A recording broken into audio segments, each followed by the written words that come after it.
Rich, I'm going to turn to you first. Why is the newspaper industry in the state that it's in?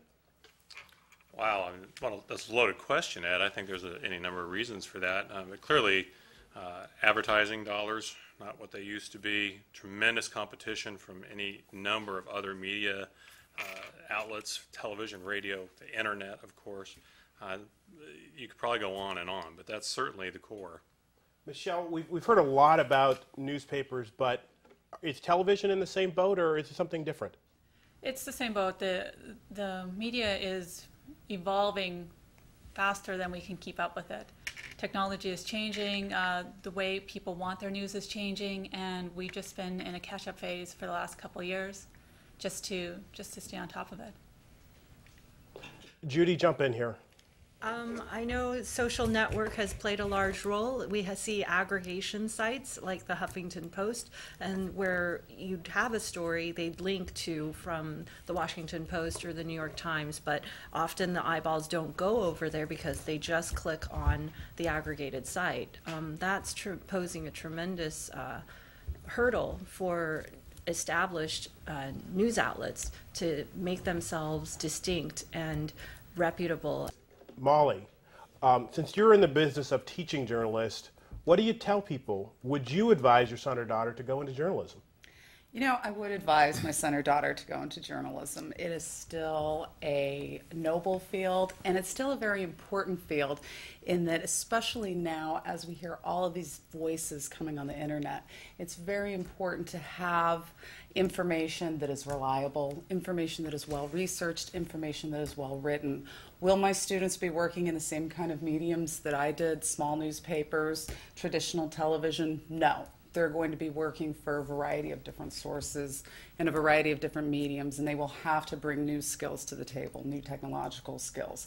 But I still believe in the need for good journalism.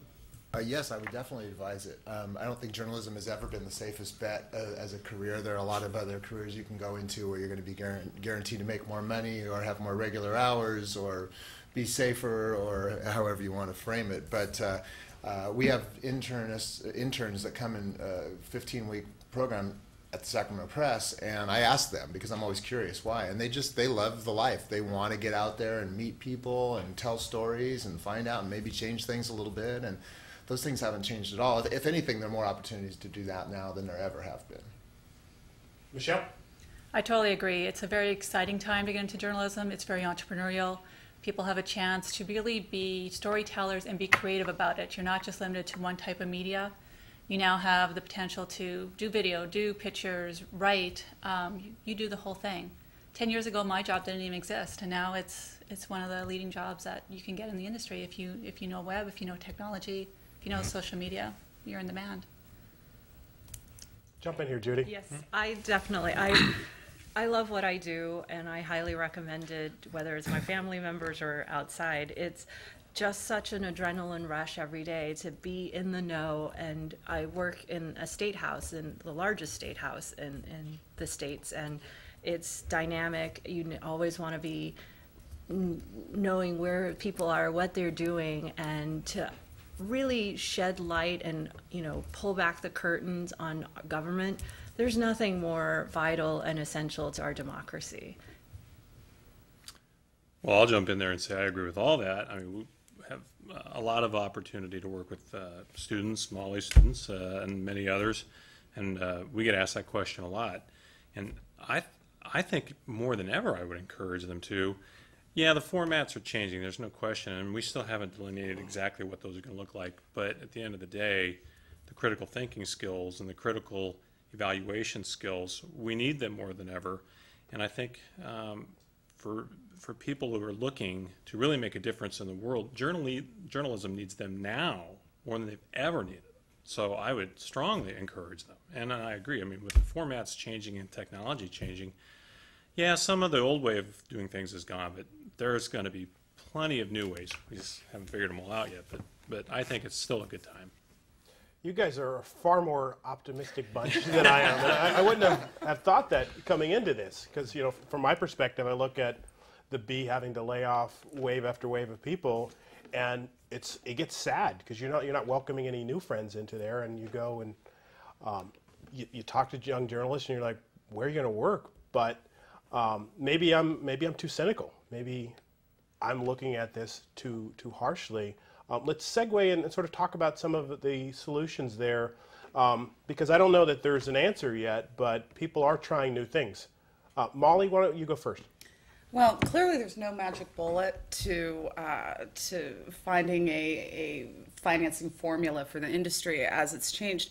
But one of the examples that I'm holding right here is an iPad, and it's a new product called The Daily, and it's actually beautifully done. There's news, gossip, unfortunately, and you can click on your interests, and they have really lovely ads too, interactive ads. Table of contents. I'm trying to find one of the ads. More people are spending more and more time with these kinds of tools, with iPads, iPhones, any kind of smartphone, really. And so there are a lot of media companies out there that are trying to capture that market. Now, whether it's a paid model like this one, it's also an advertising model. Most of them are incorporating both advertising and paid models, but you can still, on the smartphone, get the New York Times for free. And people are spending more and more time with these devices, more time than they were on their home computers.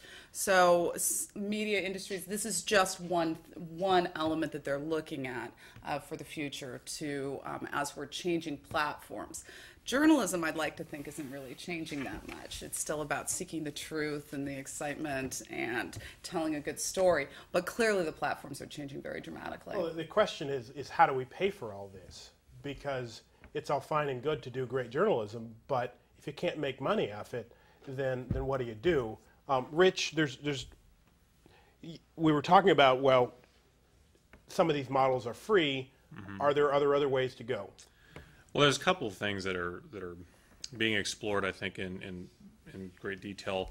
We've talked about paywalls. We know the Wall Street Journal has a paywall now. A few of the big UK papers. What is a paywall? Paywall basically is you have to pay to get the content online, be it an annual subscription, monthly, what have you. There's any number of ways that can be set up. The New York Times is getting, they either started this month or they're getting ready to start their paywall. I think there's a lot of concern as to whether or not that's just trying to recreate a model that's already shown that it's dying, okay? I'm not real sure I have a lot of faith in that. I think from most of the folks that I've spoken to on this, I think the real concern is how do you get the ad revenue up? That's by far the bigger thing, because once people get used to getting something for free, it's very difficult to retrain them to start paying for it, especially something like the Times where they charge a lot of money every year to have it. So I think the jury's still out on that. We're also seeing organizations like California Watch, basically nonprofit journalism, foundation funded. They get a lot of money from the Irvine Foundation and others. We see these all over the country now. In New Mexico and Colorado, Arizona, they have big independents. We have Patch, a lot of nonprofit funded ventures. Those have a chance, I think. Depends on, I think, once again, they're operating a little bit like a wire service, being able to create their content and then sell it out. So certainly another way of doing it. I think we're probably a few years down the road from knowing how well those are built to last. Coming at it from the back end, I know the AP has been at the forefront of trying to protect content use, where people will strip pieces of our stories and just use them on their blogs or websites without the proper authorization. And I know that that's an effort that the AP is trying to forge ahead on in terms of creating a news registry where it's similar, from my little understanding, is it's similar to the Association of Authors and Composers, how they try to protect the content and the integrity of the story so that it's not just stripped and the news organizations don't see a penny on what they've put their resources to.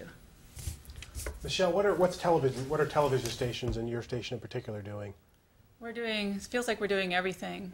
It's not, you don't just have to worry about your 5 or 6 o'clock 3-minute package. You now have to be able to go out, shoot, edit, and write your own stuff. You're Facebooking, you're Twittering all day long, you're blogging. You're basically, it is challenging, and it's almost like we're in our what we used to do for breaking news for every single story, because people want more news more often and as soon as we know it. So there's no such thing as waiting for 5 o'clock. As soon as you know something, you have something out on Twitter, you have something out on Facebook, you send a picture into the station, and something's written up on the website. So it's a constant, it's a learning process that we're going through. The reporters you have to relearn what we were taught in school. It's no longer one story a day. It's an all-day story, and it's different, and it's exciting because you do feel like you are a part of a big picture all the time. On one hand, you have new national websites that are trying to be aggregates or collections of stories that are nationwide in scope. And then you have the other hand, which is hyperlocal, or websites that cater to a much smaller audience but in a much more focused way. Dave, talk about what your site is doing and what some of your, I guess, competitors are doing. Well, we combine, we have a staff of, editorial staff of 5, including myself, 3 reporters. And then we have some interns, and then we also have what we call community contributors, or what some people call citizen journalists, who are basically people who can go on the site and post anything that they want to. What we find, and we offer a lot of workshops, and Molly's done a workshop for us. We offer as many workshops as we can in order to educate people about how to do journalism. And what we're finding is that, you'd think people would come on and just kind of go wild and post crazy stuff, and we don't have any trouble with that. We have a lot of people who want to be journalists. They're not necessarily journalists, but they want to, and they tend to rise to the occasion. We get a lot of stories that normally wouldn't come out because somebody knows something. Also, the benefit of being hyper-local is that you're telling very small stories. I always tell people no story is too small. We're not looking for big, comprehensive stories. We're looking about specific stories about very small, local things. And so you get local people who know things that they're not journalists, but if you give them a little coaching and give them some help and we offer copy editing, you give them a little help in putting the story out there, you get stories that you wouldn't necessarily get. Is it New York Times worthy? Probably not, but that's okay too. It's a media environment, a lot of different sources providing a lot of different kinds of news. And there's AOL, which is sort of the big media entity that's sort of doing a similar thing through their patch.com and having very specific websites for specific audiences and even sort of smaller cities and neighborhoods. Yeah, almost exclusively so, I think. Patches here in the area, and I think they have 3 or 4. They're Elk Grove, Carmichael, Rancho Cordova, Rosemont, right, okay. Yeah. Dixon. And then they go down to Pinole, and they do lots of really small towns. There's one in Pinole and Hercules.